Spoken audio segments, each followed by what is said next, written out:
Okay, so it's like 10:30 at night, so the lighting here is absolutely awful, and I've been at work all day and I have no idea what I'm going to say here, but I watched Sarah's video and I thought, why not do questions too?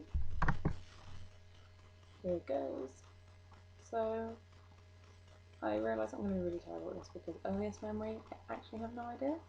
I feel like I have memories of memories, which makes no sense, but I can place myself in moments, but I don't remember them at all, but I remember remembering them, which is rubbish. So like, I know what I was wearing at my first day at a certain nursery school, I remember where I stood, but I couldn't for the life of me tell you guys anything else. So I don't think it really counts as memory as much as something that I've told myself over and over and over again. So in the most rubbish way possible, I don't remember my earliest memory.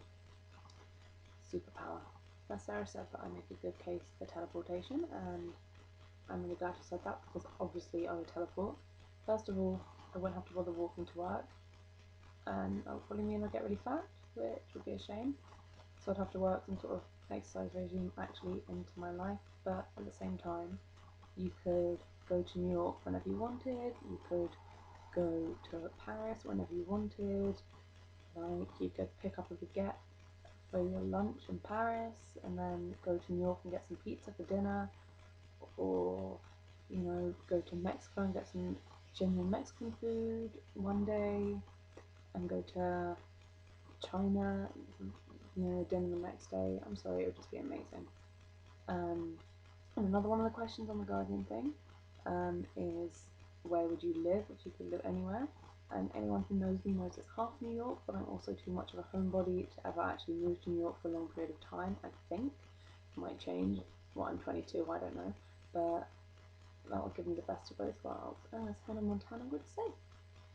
Trait you most abhor in others. Okay, so this is one that everyone says if you read The Guardian, if you're British. Then a lot of people say ignorance, and it's like, ugh, get over yourself. But also, yeah, ignorance. When people are proud of their ignorance, it's fine to be ignorant. You can't know everything.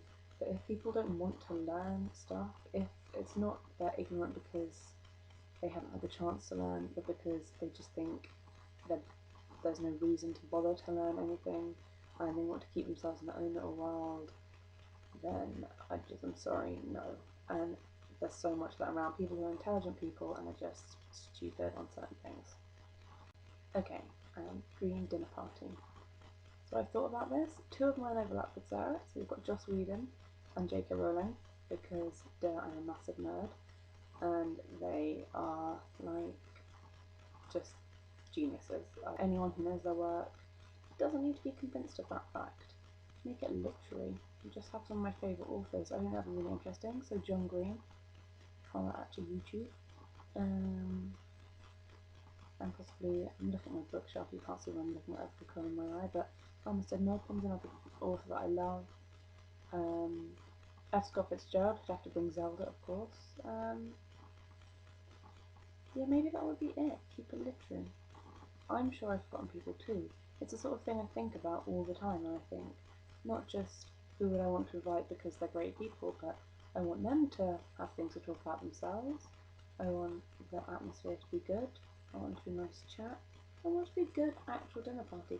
Ooh, you know what? Someone to cook for me. I just don't find much pleasure in cooking, but also someone fun, someone I'd like and who would cook for me. Jamie Oliver or Gordon Ramsay. Maybe both of them, see how that works out in the kitchen. That way I get a nice meal too, so that would be nice. Yeah, so that's my first video, and it's a bit rubbish, but I have orchestra tomorrow, I have orchestra all week, and so I can't record tomorrow, it's Monday night, for just ruining it. So I can't actually film on Tuesday because I've got someone staying here from orchestra, we'll probably be at the pub till late, also Bake Off starts, and I have my priorities. So until next week, bye!